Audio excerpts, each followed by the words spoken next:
So we're going to start very basic, if you don't mind. What do we mean by contraception, and what is natural family planning? Well, natural family planning is, I think, most often confused with the outdated calendar rhythm method, where they counted a certain number of days after or before a woman's period to try to determine when she was fertile. Now, that method was highly ineffective, about a 20 or 30% failure rate, and as a result of that, a lot of even modern gynecologists tend to think, oh, NFP, that's the rhythm method, that doesn't work. Right. Now, what natural family planning is the method of avoiding or achieving pregnancy based upon observing the changes in a woman's body that indicate her fertility. Now, this method of planning out the family is about 99% effective according to the British Medical Journal. There's no side effects, there's no chemicals used, and so it's a totally natural way to plan out one's family if you have a good reason to need to space out the next birth for whatever reason. So that's a little basic of NFP introduction. Contraception, on the other hand, a lot of people think contraception is something also invented recently in the 1960s. While the birth control pill was introduced then, contraception is well over 4,000 years old. We have ancient Egyptian papyrus that would speak about different ways of rendering the marital act infertile. They would fumigate a woman's uterus with smoke. They would cause her to swallow potions of sterility. They would use animal skins, even insert crocodile dung into a woman's body to keep her from bearing life. They would bind the woman's uterus really tight to expel any conceived babies. And even at the time of Christ, we have writings of an ancient Roman gynecologist where he would mix concoctions of nuts and different fruits to create different spermicides.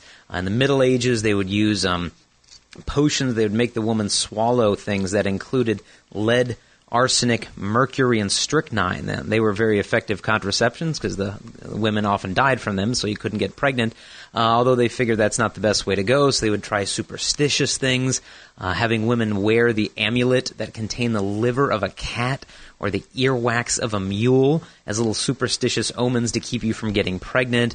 In the 1930s, they tried to get more advanced. They encouraged women, and you can find this in women's magazines in the 1930s, encouraging the women to use Lysol or athlete's foot medicine as a form of contraception in their body. In the 1960s, they invented the male pill and the female birth control pill. However, the female pill is the only one that caught on, even though it's proved to be more dangerous for the women. And then all kinds of different birth control over time has popped up. But basically what contraception is an unnatural way to artificially interrupt or sterilize an act of intercourse. I'm getting a vibe from you, Jason. What would that be?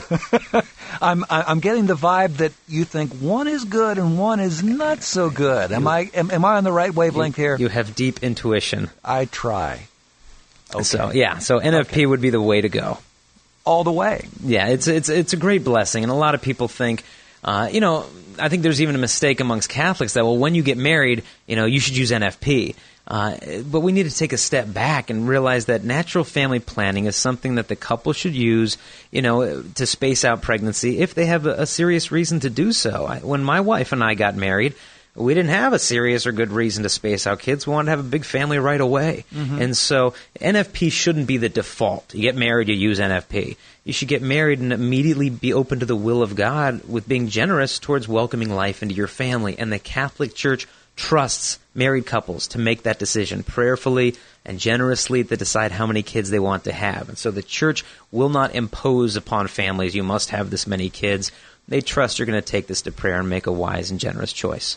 I think in our day and time, we are hearing more and more negative things about contraception. But I want to get to the biggest one first, right off the bat. Why is contraception considered immoral by the church? Well, first off, it's not because it's artificial. The church allows you to use all kinds of artificial things, Tylenol, reading glasses. All these things are artificial, but you'll notice what medicine does, the purpose of medicine is to aid the body in its proper functioning. Now, contraception achieves the opposite. You're taking medicine for your body to operate in the way opposite that it's supposed to. Now, fertility is the natural way for the reproductive system to work.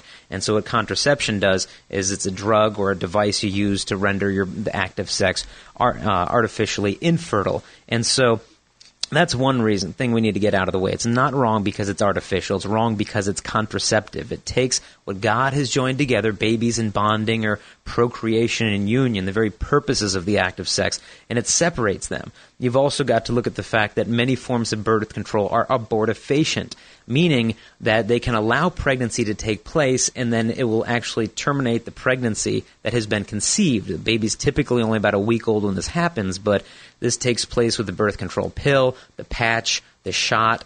Different forms of hormonal birth control for the woman do act as an abortifacient. This used to be debated widely, but if you read closely the information that comes with the pill, it does say that it alters the lining of the woman's uterus, so if the baby tries to implant, he's aborted before the baby's about a week old. So you've got the fact it's abortifacient, and to me it contradicts the very wedding vows and promises you make. I promise to give myself to you completely until death do us part. We promise to welcome children into our marriage. And what sex is supposed to be is those wedding vows made flesh.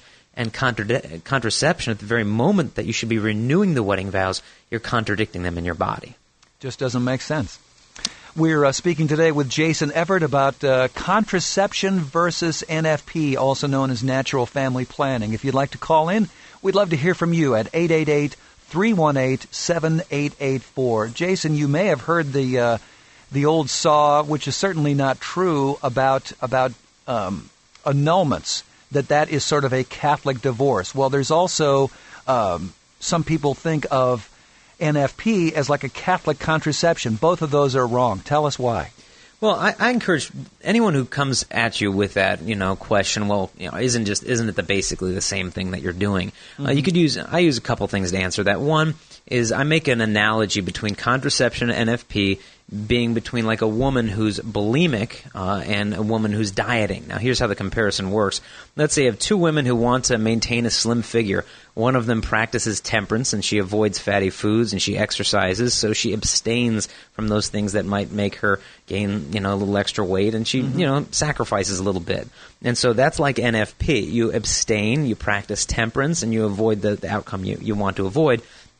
And then you have a woman who's bulimic, where she binges on the food and then purges out their effects, and that's a lot like contraception, where you binge on the act of sex and then you purge out its life-giving effects. And so it's very difficult to say that, a couple who's abstaining from sex in order to prevent pregnancy is the same thing as people deliberately sterilizing their active intercourse. And if someone's going to press you further and say, no, I really don't see it, I think it's still the same thing, you say, well, at what point does the NFP practicing couple commit a sin?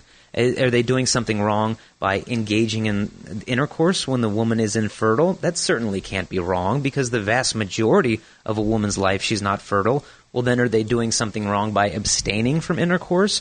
Well, no, because abstinence is a normal part of marriage, whether it's travel or the illness of a spouse or the wife is tired from her day with the kids or whatever. Abstinence is a part of marriage. So it becomes very difficult for a person who wants to say contraception is wrong by the same merits to really pinpoint where the couple commits a fault. And you could also put it back on them and say, well, if they're the same thing, well, then why just not use NFP?